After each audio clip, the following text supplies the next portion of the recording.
kakitaan ta niya makapasasan ka sa Bible. Ayag ang ato ang pagsimba. So, starting the good day, starting in October. First Sunday of October, ang hapon na to, simba alas 3. Imidya na. Okay, 3:30 na. Ignan nyo pa na kamarisyon na itong simba sa hapon. Basta Domingo, starting October, alas 3, imidya na. Pero ang Sunday morning, ay karagi hapon yung servisyon. Okay, manay mga importante. And karoon kami, continue to pray for me na mapalayo na yung ulasing na ako yung mga engagement sa Cagayan de Oro 24, 25, 26. Magwali ko sa Mugo. So, please pray for me. Dahil pagka 28 o 29 nasa ko is schedule sa kaya na nag-schedule. Itanong ko na kaya na mga schedule, hindi ka na kay kagahapon kulinan. Okay, kaya na mga schedule. Sa Marcos, 28 o 29 na sila ay stewardship Sunday dito. So, I'll be preaching sa 28 sa pagkasama doon kaya na ay sort of pastoral Pastor's Day. Unang yan po po ninyo padayon kayo. Amen. So, mga schedule niya, pagbiyahe sa pag-provision sa Ginoo sa pagkakaw. Nag-isip sa name of it is at Europe ko. Naman sa kumagay, pero tanong lagi sa mga pastor na nag-hike patulong dito. Na pastor na itong walo, balik, nagyapon na ninyo, kami sakay-sakay na yung pastor, yung pahipon. Hello? Na, pero kita nila nga yung pastor, na-plastar, may utang yung palanggatin sa mga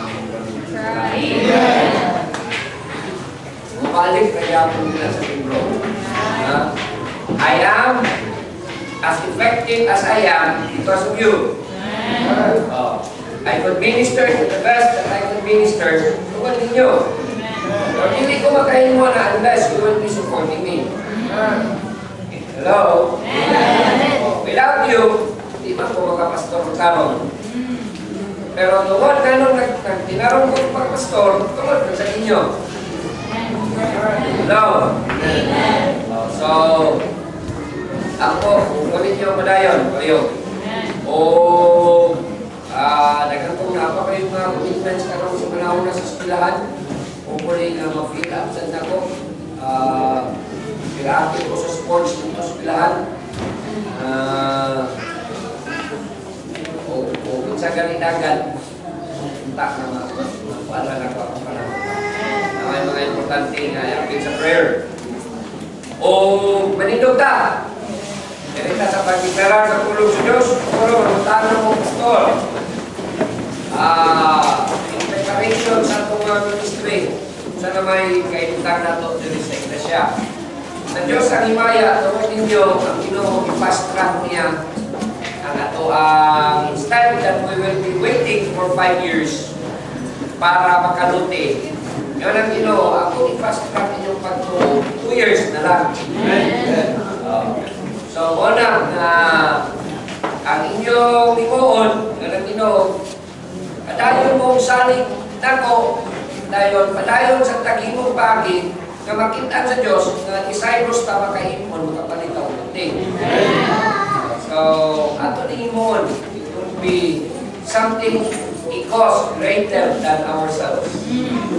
Ato, oras yun natin mabilin, mga matay ta, oras yun natin mabilin na we are part of something sa kalibutan na dili na kung mahimong kami raksa. Pero nahimong na kung dahil na kung tanan. Ganana ba? Sige, isa na ba kung nagsataksa ka mga Biblia? This is my Bible. Ready, go. This is my Bible. It is God's Word. God will use this book to touch my heart and change my life. I will read His voice, hear His being preached, study, meditate, memorize, and apply His truth. For by this I will be blessed and be a blessing, and my God will be glorified. Second Samuel, please.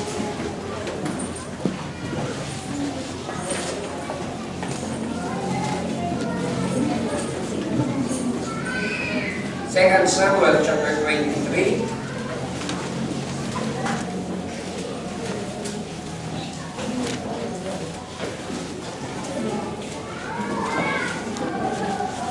Naanad ta nga na atay i-project no sa mensahe. Pero hopefully, mansan siguro na kung mauman rumutaga. Pero niya nga po, if you wanted to come back, if you're desirous to come back, ako din mag-project siguro. We will be talking about God's mighty men. Mga tao na igamit sa Diyos, in a way, nga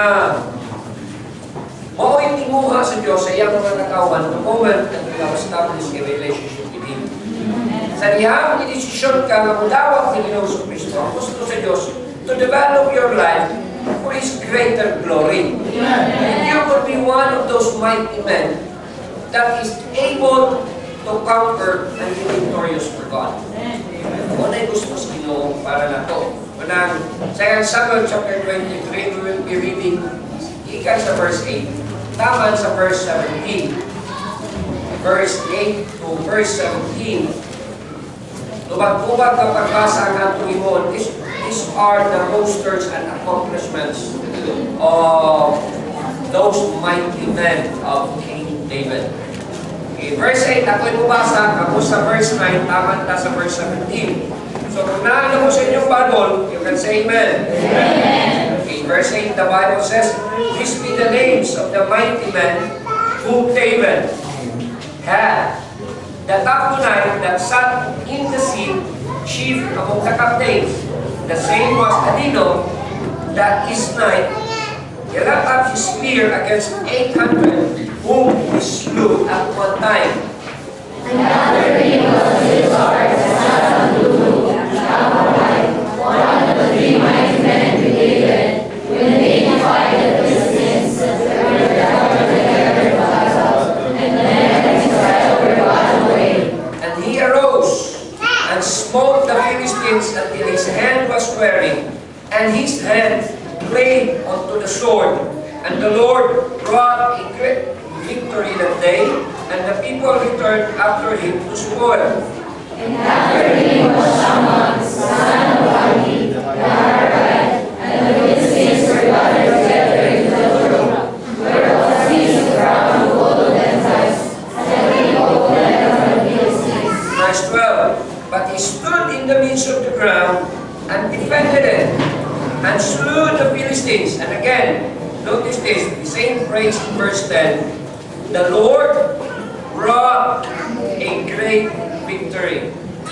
And the king of the earth came from the ground, and came to David in the harvest time into the cave of Adullam, and the root of the Philistines reached in the valley of Rephaim.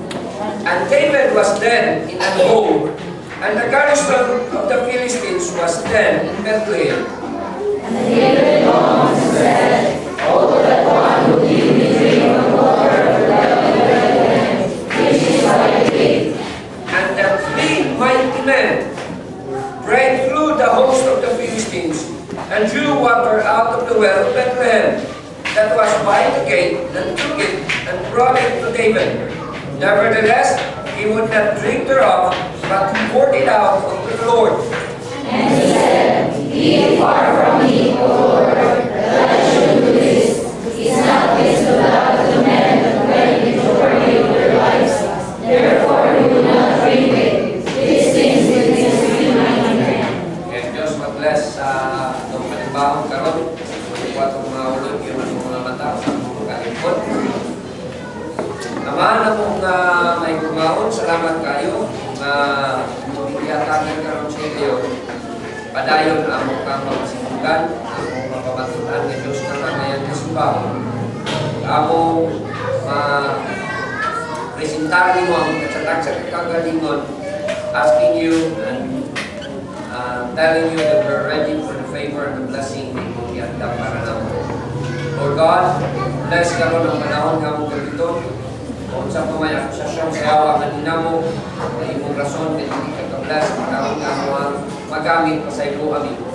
Tapunin may Ginoong Kristo sa imong mabiling kadugo. Again, kung yan kung di mo Ginoo, sa Salamat sa presensya sa matag usa. Buti nga ang imuhang pulong adunay-una sa matag kasing-kasing magamit sa pagpadayon o kinabuhi nga kay na mahimuot ka o malipay ka o kinabuhi nga mooy mahimuot usa sa mga kasukuranan na ikaw kapadayon po sa imong blessing sa matag usa.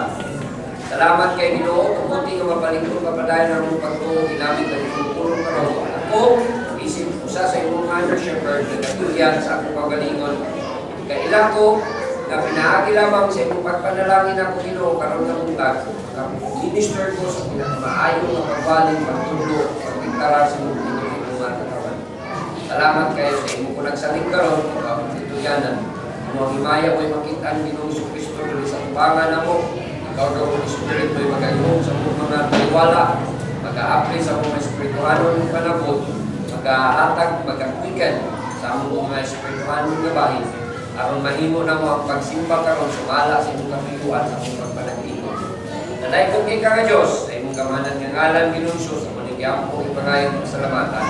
Amen. Okay, makalingkod, kayo.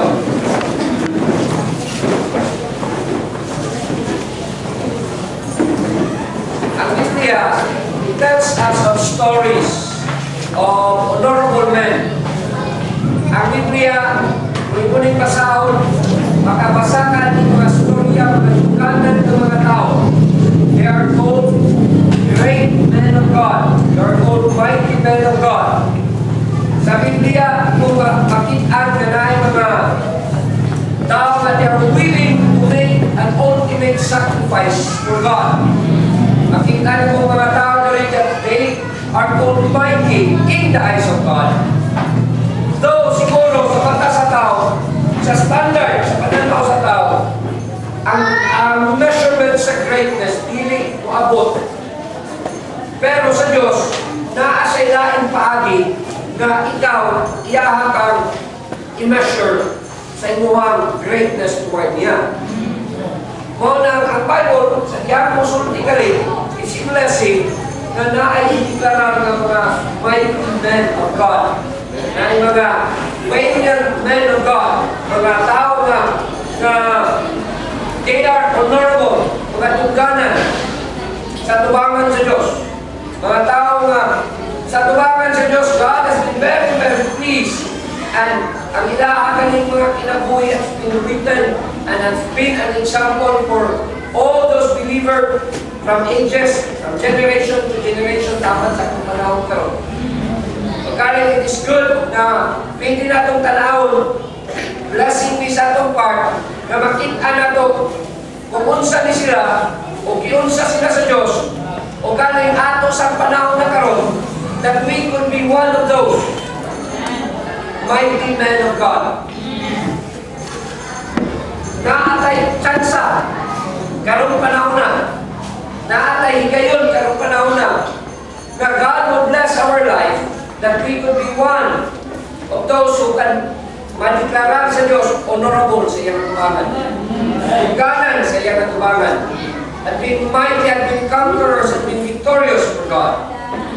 Sa atong tanawon, o kinahanglan natay mga butangsa to establish before we look at these people. Kinahanglan establish at least imo una-una. Accomplishment does not follow greatness. Wala na nagpasabot kung daghan kag accomplishment, great na ka. Accomplishment doesn't mean greatness. In the eyes of God, what is greatness is character first. Character first para sa Diyos. Then, all those achievements will follow. Una sa Diyos, karakter. Ulmahon sa kanya daan. Ang tao na may karakter na siya'y accomplishment para na sa kalimutan taman. It might be declared in the standard of the world na naa kay successes, pero in the eyes of God, what makes you a success is your character. Kung na yung makakaimon yung successful, kung bitaw, ang tao nga ang iyang kinaiyamaan, isang unsa pa siya kadagang kwarta, dili yun mahimumulahan ang mga siningan niya. Di magkakapanalaginan sa tao, bisag dato pa, din kung man maot kay kinaiya. Diba, pagkaingon na doon ka, sa kwarta, Makaingon ka, nindot siya, kaya dagan siyang mapalit, mahimo, pero it doesn't mean na blessed siya. So, mauna na, ibutang sa lisaw na before we go through this kanina mga tao, accomplishment doesn't mean greatness. For God, greatness is character first. Kinaiyaw na. Ang imong pagkaikaw una, na magkinaon sa, bisag wa na kay finances, bisag wa na kay naan nimo, kapili nimo i-presentar sa kalibutan, pero naapagali ang imong karakter, you are of value in the eyes of God. I believe, bililong ka, and it will hold you up there sa kalibutan, and people would look at you, and you will be honorable, bisag dili ka pagtahan. Bisag wa kay daghang naabot. Ang importante sa Diyos, character. Then, great men, when ilang mga character na develop, o na yun it starts to be, great men starts to be achievers. Magsugod na yun, yun na sila'y abdul. Ma-develop na galing na yung mga character, o na yung mga tao, na naanas tumabot. Ang mga tao na hulma ilang kinaiya para sa Diyos, hindi naman kung musubot ka dyan sa aman. Diba? Di man sa ka, masatisfy lang.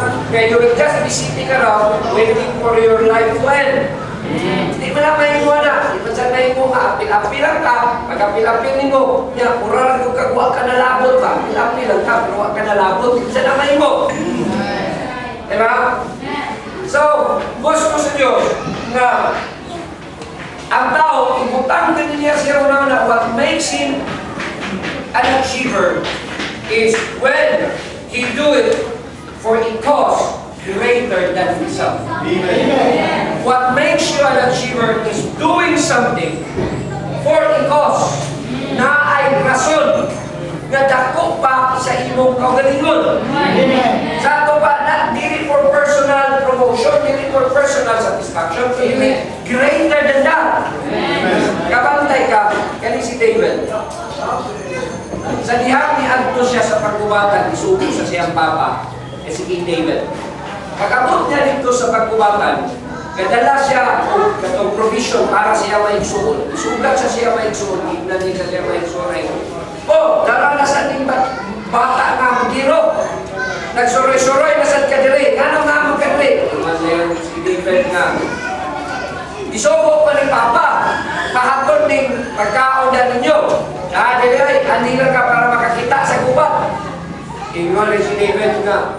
Dili man, pagtanaw niya, atong panahon na timingan na everyday, ang champion sa mga Philistines, kasi Goliath, bukal mo patong dito sa bungtod, agamay nga hill, magsakit, maghagit, buhagit kinsa may musokol ninyo diya.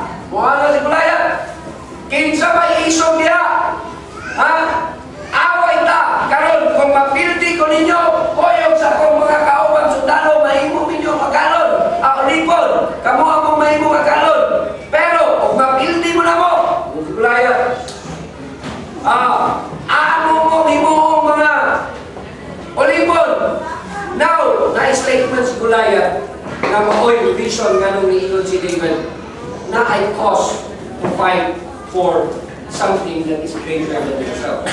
Iingon man si Goliath doon, I defy now the armies of Israel, the armies of the God of Israel. Ano ang nisulti ko ni Goliath? Pagkadungogan na ni David, si David, ano man musubot na mo yaga-yagaan at kong Ginoo. Musubot naman mo nga kong Ginoo, lapong kabuton na ng mga tao. Ignunta, kaalaot ang mga tao, kaya kong Ginoo, di kalaban na to. Walang niingonan si David, anong di manawa yun? Ingnan sa siya may sono, nagkawas na po na yung panghambog, isa no, is there not a cause? Si David, dili panghambog ako. Gusto kong maaway na niya because he is defying. Yan ipakawawa ng atong Diyos. Ay, sorry mo natin eh. Kanina itong kinabuhi. Dili na ni para na ito. Kasi para na ni sa Ginoo. Ang tagiyan na ito, Ginoo na. So kung napanggaling kayo moon para sa imo lang,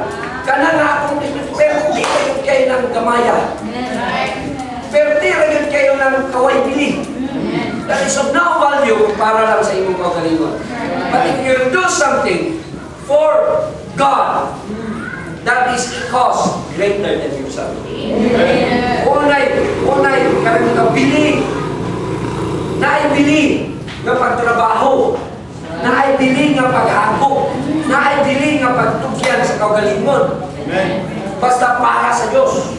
Sumunod si David.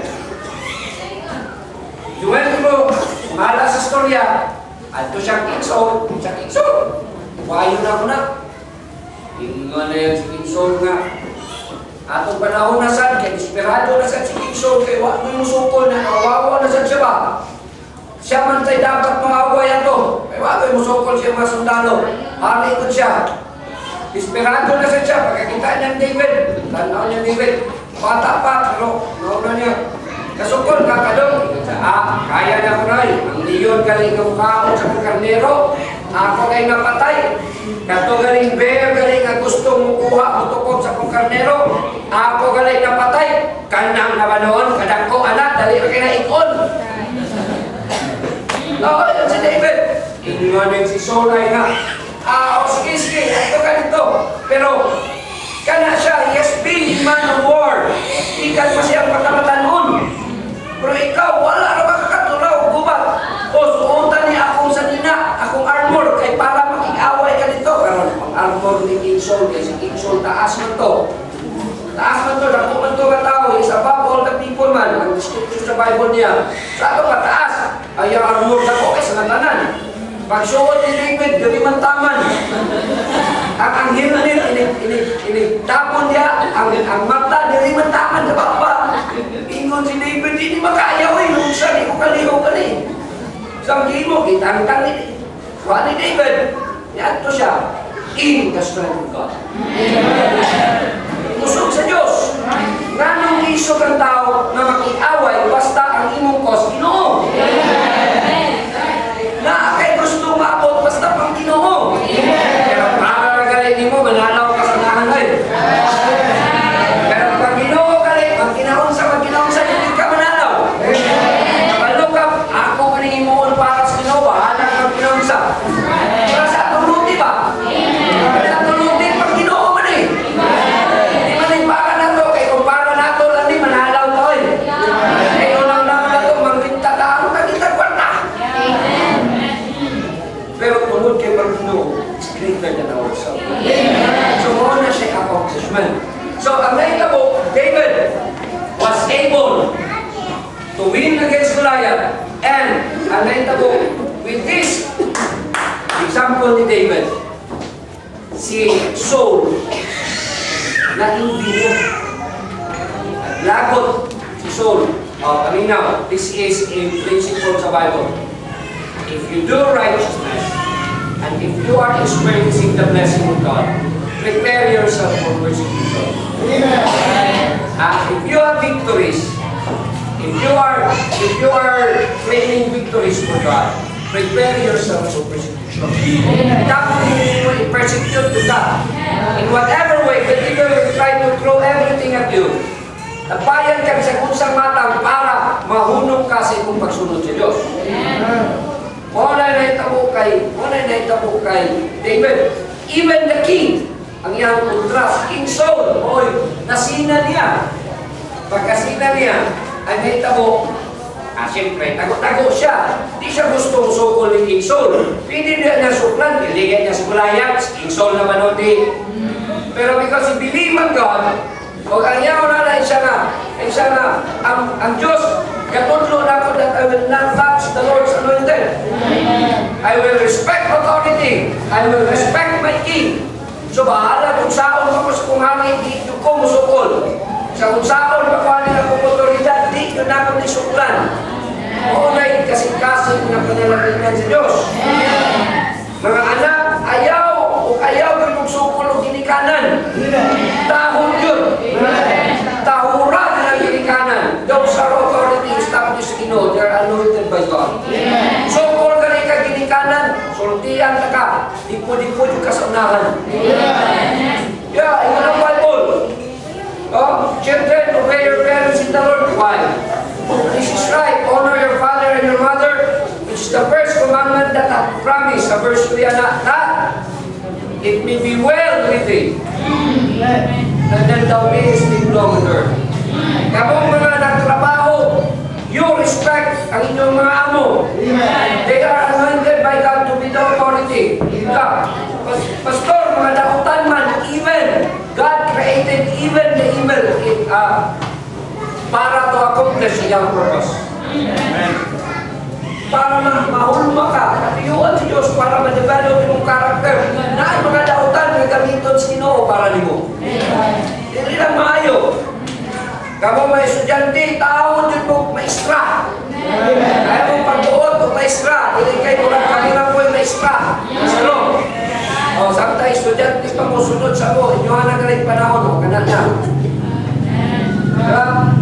That is, inaanak si David. So, when David fled, ang naitabo, daghang mga tao na nakadumog, may tungod ni David. Galing ko yung tanawon si David, top chart ko ang kanta ni David sa tibuok, sinusalan mo. Number 1 hit song ang kan David. Kabalo ka, kung sa'y kanta kay David, yun ang Bible, ang mga babae, manganta sila nga, Saul has slain his 1,000 and David his 10,000. Ingon ang mga babae, kanapan dito madungog ang kanta, ang sikat karon. So naman yung sikat karon ang kanta doon. Nakakabalo. Sa sikat karon ang kanta.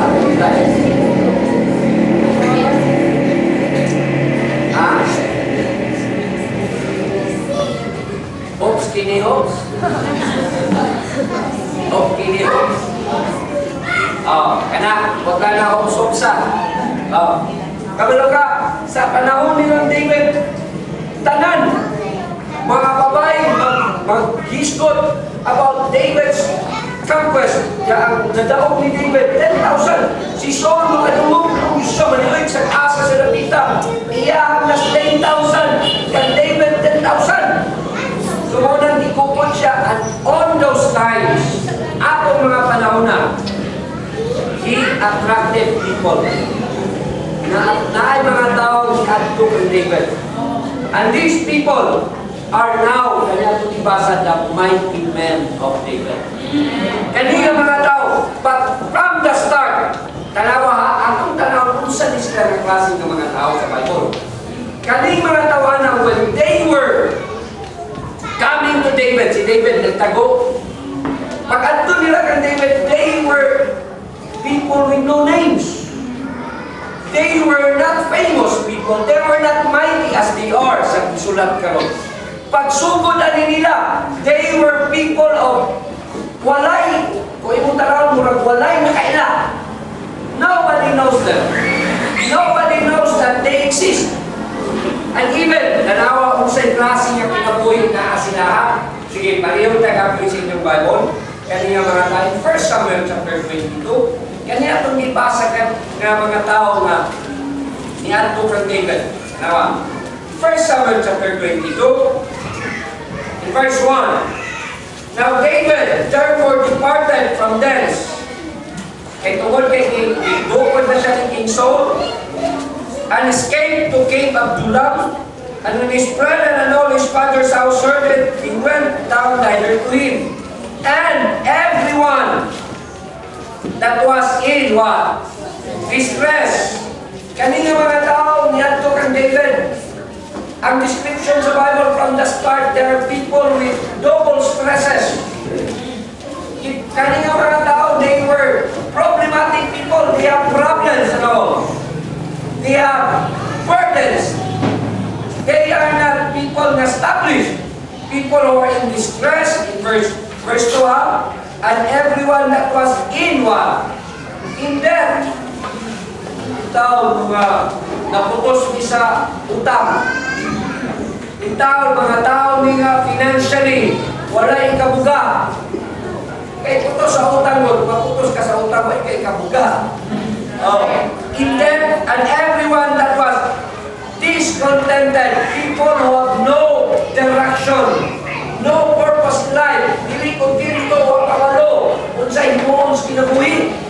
So he went to David, and in the Bible, they gathered themselves unto him, and he became a captain over them, and there were with him about what? 400 men. So kanila yung mga tao, they were from the start, they're nobodies. Nobody knows them. Wala ikapasikat mo, wala ikabuga. Galing mga tao ni financially, they were, tawagan ni never heard of. Wag yun na nung dato. Wag yun na nung kwartahan na lunahan. Wag yun na nung na ay mga accomplishment. Galing puros in distress. Diba? Distress. Ang original word ng distress means stress. Ya, kanang DI, that is in prefix, which means double. Diba? Para ng dichotomy. Saan ka ng dichotomy? Tungahon. Para sa mga, diba? Science. Diba? Divide. Oh. So, wag doble. It means daghan mga stresses. Daghan mga burden. Dili mga tao mayahay. Dili mga tao na ay kaharuhay sa kinabuhi. They were gathered together. Kay David, and there were about what? 400 men. There were 400 people who are potential mighty men of God. All nag-gather. And David, the captainan sila. And among those, ilan ang Bible, there were 30 who excelled. Na ay 30 among the 400, na ay 30 na ni-excel na mga tao that they had been an elite fighting team, David.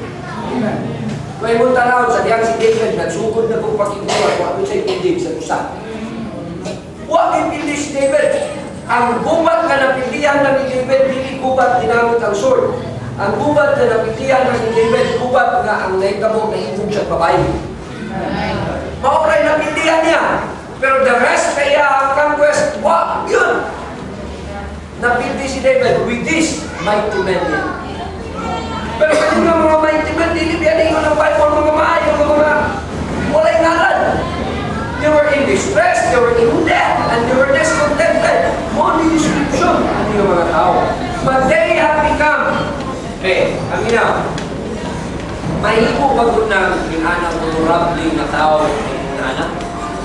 Sa imong kahintang, huwag ka na ili, alaot ka, kaluluoy ka, o wala yung piniti ka pa sa kampo, pero nahimo sa 2 Samuel, pagka next page, diba, after usa ka libruhan, 1 Samuel chapter 22 na, pag 2 Samuel chapter 23, iunanan na dayon sila.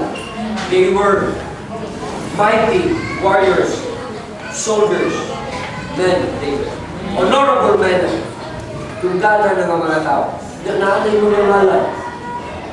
No, naanay mga ngalan. Ingatan na silang si Pizza, si Adino. No, naanay mga ngalan. Nahilahan na. Insulti na nga kanibra tawana. Ang ilang accomplishment kanili ay. They were fighting one time na usa ka soldier niya. Fighting one time, ang kontra 800 siya na usa. Pildi niya tanan. O galing ang naitabo, ang iyang kamot, pagkahuman sa gubat, di na maplihan, kay ikling na siyang sword. Kana bitaw, kamot na di na mabuka, kagunit na lang pirmi espada. O, pagkahuman sa gubat, pagkapildi na lang, kagunit kaya po sa espada. Yan, human ang gubat, naon na ta, kagunit kaya po sa espada. O, pahulay na rin, nagunit kaya po sa espada, yun ang Bible claim. He said, "Claim to the sword." Wag yun niya biyai ang reason na nung nakadaog siya. And I'm telling you, kung imutanaw na ang significance na the sword of the Spirit, which is the Word of God, ang reason nga nung nahimong victorious sa atong panahon karon, hindi mo natin fighting physical kind of battle. But the reason nga nung nahimong kang victorious karon, because you are clinging to the sword, which is the Word of God. Nahimong kang winner, ayaw biyahe ang Biblia. Ayaw na nagbuhi, isip mo kinabuhi, magkinaunsa. Mawala imong pastor, mawala imong pamilya, mawala imong trabaho, mawala tanan mo, ayaw na nagkawala ng Bible. It will be your life, it will be your victory. Muli na ito, declaim sa sword. iyang kamot. One time na usa, another. Di ba? Ito nabasahan? Okay, balik tayo in 2 Samuel chapter 23. Another one, ang ngalan niya si Elisar. Ang iyang papa si Dudok. Oh. Dahil one of the three mighty men with David. Nga, ang naitabo, ang mga Philistines nag-gather together. Karon ang iyang mga kauban naglakaw man. Gone away. The men of Israel were gone away. Siya naman kung saan nabilin. Kung tanaw na ko ang sitwasyon na, ibasa na ko ang komentarya niya. Ang naitabong kampo-kampo man eh. Ang mga Philistines nagyaga-yaga sa ila. Ila asang ibalusang yaga-yaga. Karon pagbalos nila yaga-yaga, defiling ba? Pagbalos nila karon ang siya may ipagwardya. Siya ipagwardya ba? Kani si Elisar. Ipagwardya siya. Ang una-una niya, yan kauban na kagyapon ng lakaw man. Marami ito, gibiyaan siya sa rausa. Tanawa, yun ang Bible. Ha? And, in verse 10, and the men of Israel were gone away, in last phrase of verse 9. Ang nakita mo, sadyang ni-attack ang mga Philistines, naglakot siguro ito, kaya nagsinumugay sila, nagbinuangay sila, gi-attack. Yan ang Bible, he arose and smote the Philistines until his hand was weary, and cleave unto the sword. And the Lord brought a great victory that day. And when the people heard, ito mo sagad, ibalik na ang mga tao. Nagpunit na lang sila sa supras gubat, salin sa gubat. Kaya nga naman, daog naman si Elisar. Oh, the same description. His hand cling to the sword. The same, kabalo ka, kaning atong Christian life, kabalo, there is no other way. We will be honorable in the eyes of God. Through the Bible. Wa nila pagi gusto kayo mong kinabuhi, may mong respetado, may mong magmadaogon, may mong duganan. Bisag asa na kita, ang Biblia mo himon mo na. Walay lain kinabuhi nga pwede nimo dalon nga makapasidungog sa Diyos, sunod sa Biblia. Then, there was another ulumani. So, to finish up karon nga buntag, we will be talking about 3 kinds of valiant men. Then, unang hapon, the making of a mighty man. Karon, buntag, valiant men, nagsa. Tulo man na, ikatulo sa verse 11, si Shama. Ang iyang papa si Agi. Si Agi. Oh. Si Agi. And the same na ay lugar na grabing kasagbutan. And the people fled from the Philistines. And he stood in the midst of the ground and defended it and slew the Philistines, and the Lord brought a great victory. The same phrase sa verse 10, di ba? The Lord brought. Ihatagan siya sa Diyos kung kadaugan. Kung ano yung mention, if you will be fighting for the cause of God, it is not because of your ability or your potentiality. It is because God will be with you. Tungod kay makikuban ng Ginoo mo ng mga tao. If you are standing for something that is for God, then God will be with you. And He will be the one to give you that victory. Ganang Bible, and the Lord brought. It is not nga, He won. Wala ingon na He won. He was victorious. Wala na ingon na. Ganang Bible, the Lord brought. Ang Ginoo nagdalag kadaugan. Amen. Dili kay ikaw maayo ko na abilidad, hindi ko na makahimo ko ani. Naatot kay mahimo pero sultian ta ka. Those will be just minimal para ka sa kalutan. Amen. So ng Bible, it is God that will bring victory. So, gidalaan sila kadaugan. So these 3, karon, pagkauman ato ng mga incident, napagyan natin story. One time si David, he was longing for Jerusalem and looking at Bethlehem. Ang naitabo, Samtang natanaw siya dito, nakabantay siya na ay well dito, na ay tabay. Na ay tabay. Na ay tabay, yun siya, na pag-inom o tubig, ikan anang tabayan. Pero wala yung problema unta, kay aman yung tubig ito tabay, dahil dito sunod sa Jerusalem, ang problema, na ang tabay in the middle of the garrison of the Philistines. Katong Bethlehem, ihimo itong kampo sa mga Philistines. Ang tubig na gusto ni David, nga inon, naas tunga-tunga sa kampo sa mga Philistines. Imagine na rin mo. Kaya si David kalamig, yung mga tubigan dito. Ito itong tayo makainom ko ito. Kabalo ka? There are 3 honorable men na who went to get the water. Na ay tulong.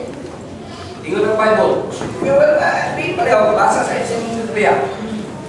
Diba? There were 3. Tingnan ang Biblia. David, verse 14, was then in a hole, and the garrison of the Philistines was then in Bethlehem. And David longed and said, "Oh, that one would give me a drink of the water of the well of Bethlehem, which is by the gate." And verse 16, and the 3 mighty men na itulo ka, mighty men, went over. Magino niyo, iunsa ka ito nila. It might be, nag-ninja sila yan dito. Nag-ninja ba? Yan ang di pamantayan, nagkamang-kamang, nagkamang-kamang, nagtago, isa ba? It might be, nga naikagwag dyan, niagi sila sa gate, ilang gihurot na nagpindi para makakuha ng tubig. We do not know what they went through. Wala man tingon sa Bible, how they have. Yun sa nila pagkuha, pero ito ng Biblia, nakakuha yun sila. Ikuha nila para kay David. They were willing to give their life for their king. That is why, kunyang hapon, punta na ito na. The mighty man, the making of mighty men. Kanus ang mahimog, gikan sa mga taong discontented, gikan sa mga taong walay financial potentiality, capability, gikan mga taong way pulos, into people that are honorable to God. Pero na ay 3 mighty men who went. So, karong present day, who are these modern mighty men of God? Kinsa man yung mga valiant men of God is modern karong panahon na. Una, these valiant men atong magitan, they went through sacrificing everything, giving their life, even their life, for the cause that is greater than themselves. Iba ito para nila eh. Magino ni mo na kayo ra. Iuhaw ra si David ng tubig. Kitira niya ko ingon ng tao. Wala na ito sapat. Iuhaw ka o wala ng taon. Na yung mga parasan o na yung mga Jews diri o na yung mga ipanghatro diri sa atong mga supporter. Kanila na. Hindi rin niya igno na. Pero when David was galong raha. Kasi mantag na yung painom ng mga tutubiga. Niana rin ko na. Sa mantag na yung painom na bato. These 3 went over. Una, who are these valiant men, modern day men of God, mighty men of God? Una, kanino mga tao who are dedicating their life for the cause of knowing and understanding God's word and making disciples. These valiant men, una, are those people who are dedicating their life. Nga ang Biblia, ilahang makatunan, ilahang makinabuhi, o magamit sila nga naay mga taong ilang masultian may tunan. May mga tanawon, ang description nila daan, these people are all cleaving to the sword. They are all kanang nagsalig na they have this sword na ilang magamit para pagpakikawan. Karong panahon na, we as children of God and we as claiming as Bible believers, The only way we could win against this spiritual war, this battle, is through the Word of God. Amen. Sword. Ang mga brilliant na mga tao, ang mga isog na mga tao, ang mga duganan na mga tao, di ba, wow! Nga ang ilang kinabuhi, ilang ikiputang diha sa prinsipyo sa Biblia. Amen. Mga tao na idilikan nila ng kinabuhi, makakon o sa itudlo sa Bible. Dili kakauwaw na maingon sila, magtotoo sila sa Diyos, tungod kaya nga sila nasabtan sa Biblia. Amen. O ni mga palimpin, karong mga panahon na, daghan kay mga Kristohanong talawan, mailang na Kristohanong Domingo. Pero Lunes, taman, Sabado, di ba ibawan, ito ba sa Biblia? Di ka rin mabasa ang Bible. Di ka rin mutuon sa Biblia. Di ka rin mo kinabuhi ko sa gingon sa Biblia. Mailang mo yung Kristohanon ko, pero Domingo na may bawan. Hindi ka yung kanan na ng tao sa Diyos. Valiant men are those people na ang Biblia, ilang ipasikat mo, akong kinabuhi, hindi akong kinabuhi. Magkinaon sa, kung sa isulti nyo sa ako, mauna akong prinsipyo. Amen. Di kay Domingo lang ka magkinabuhing talong. Amen.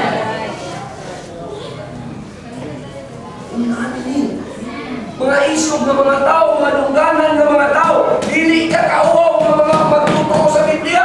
Amen. Ang musulwining. Musulti nga ang Bible, kasulti na, ayaw imo na kay dautan na. Ang gusto sa Diyos, imuang dawaton sa Ginoong Jesucristo may mong manuluwas, aron na kay relasyon niya, aron na kay paglaw, magmamatay ka, padulong ka sa langit. Amen. Nagpamutangan mo, so na, tinuon na, kanawa, basa. Amen. Kabalo sa Bible. Memorize kay nato, may kita mo gamit o mga advanced na teknolohiya sa cellphone.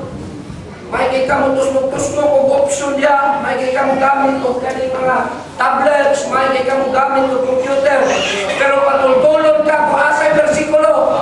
Sa Biblia, katultulon ka. Amen.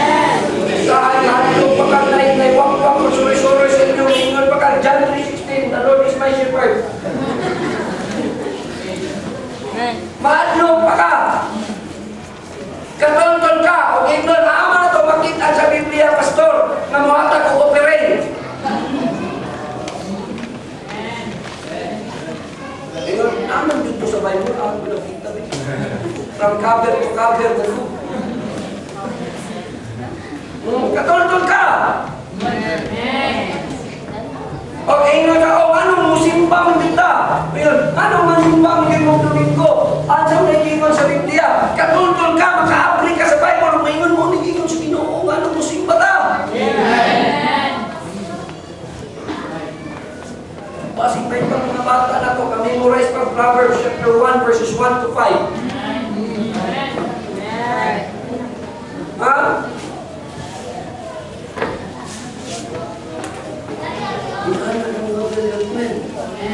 They are dedicating their life to know God's will. Mubasa sa Biblia, usabot sa Biblia, ikinabuhi ang Biblia. Then musulti sa uban, may tuod sila nasabtan sa Biblia. Ano mga isog na tawag para sa Ginoo, di padlog. Kita manalaw ta. Iskuta na galing, may tungod Ginoo. Pagkamatakaw na galing, muok-ok ta. Huwag ka na nanghunong istorya ng mga palaupupon sa ilang salaki mo. Panghambog pa na nila ka ng takang kay mga uyab.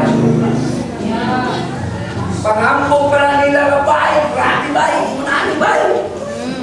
Ikaw na naman ang tinarong ka, di ka musulti. Mga unbeliever, ilaan ang ipahambog na ila sa laki mo, kasuroy-suroy, galag-lag, wala yung plus. Pero ikaw, anong hindi ka musulti ba ito sa Biblia? Those who are able and victorious at sultiani are the valiant men. Mga mighty men. Una. Ikadwa, mga valiant men of God are those who are willing to sacrifice it all in order to serve with his leader. With his leader. Not for his leader, but with his leader. Buyog sa iyang dito. Because we are serving only one. Yeah. Pastor ka pa ninyo, pero parehas na kaluwasan ng atong naatunan. The same blood in the cross of Calvary, nakahilo sa atong mga sala. The only difference is, I am called by God to be your leader. Amen. I want you to serve God with me, not serve for me. Amen. Serve God with me. Kuyugi ko at panagaro ng Ginoo. Inaana ng naisip ng mga tao. Dili ka nangalagan para sa iyong pastor. Hindi ka musimba para sa pastor. Dili ka magtinaraw para sa pastor. Kundi maghimo ka na kay mong kuyong ka, kuyong sa iyong pastor. Amen. Tanaw, na-wordering nga. I was very, nalintay ko ba sa chapter 8 of Samuel, 2 Samuel 8, verse 23.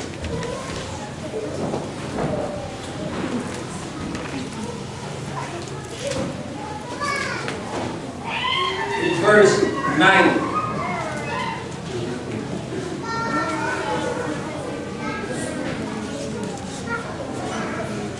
And after ni Isnan was Elisar, the son of Dodo, the Hawite, one of the 3 mighty men, ang say word becoming, with David, not all David. Diba? They were with David. They were not of David. Though David was their king, their captain, pero they were with him. They were not for him. They were for God. Para sila sa Ginoo. And those valiant men are people who are willing to stand side by side with their leader para na makapagpisa para sa Diyos.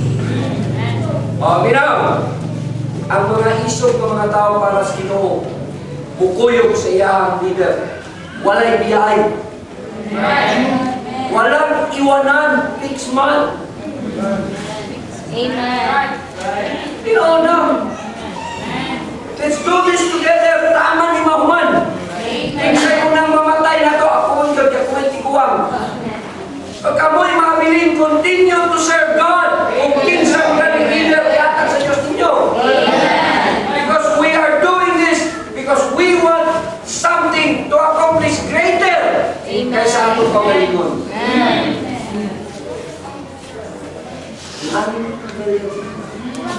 They're making the ultimate sacrifice. They're willing to sacrifice it all in order to serve God with They were with David. Nakasilayagan na daw sa Bible, God brought victory to them because they were with David. Uban sila. Then, the last among the valiant men, 3 valiant men. Ang una, kita ganito, valiant men who are dedicated. No? Kadua, willing to sacrifice. And the third, valiant men are those who takes a stand and holds the line when it comes to things of God. When it comes to His Lord, when it comes for God, para God sa Diyos, He will take a stand and willing to hold the line. Di mo biya, bisan pag nagkahapit na mabungkag, na ginunitay, walay mo atras. Move forward. Huwag taliktanay. Holding the line, this is a term para sa mga, bayutan na, monitor minong para sa mga warriors sila ang panahon. Itong panahon na even galing karon, maingon galing ng general, when you hold the line, it means walay mo balik, wala sa imo forward. You hold the line, it means magkinaunsa, ayaw o kayaw ka nagbiyain. Bisan pag ikaw na lang po sa diya, you hold the line. Monitor, kabantay mo sa diyang na yung mga salida para katong 300 nga mga Spartans. Katong sa gigamit sa nga term ni Wolverine kung sa nida nga X-Men. Kato, last na to, the last time sa mga X-Men nga, when nag-away ng puros mga mutants, and ingon din si Wolverine o kuyong sa, 5 na lang sila, kultura nila, dagdag niya sa katanan. Hold the line. You hold the line. It means you hold this line. Dili ka taman, ato ni nga ground, di na to niyatag. Para ni, nato, di na to niyatag. Subot pasabot. Kay kani, iyahan ni sa Diyos. Di na to ni pasagdaan. Basta kani mga butang para sa Ginoo, ayaw yun, o ayaw biyai. Ayaw, pasagdai.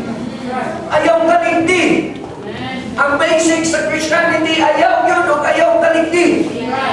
Kung sa may basic sa Christianity, number 1, you read your Bible. Number 2, you pray. Number 3, you come to church. Number 4, you give. Oh, you develop generosity. And number 5, you testify of your faith. Ayaw nagbiyay, you hold the line. Ayaw hunong. Sa imo ang pagsulti may tungod ni Ginoong Kristo. Ayaw hunong paghatag sa imong offering. Ayaw hunong basa sa imong Bible. Ayaw hunong attend of prayer vigil. Yung may nalang yung amen. Ayaw hunong simba. You hold the line. This is for your God. Kunit. Ano mga bayan man? Hindi mga hanok.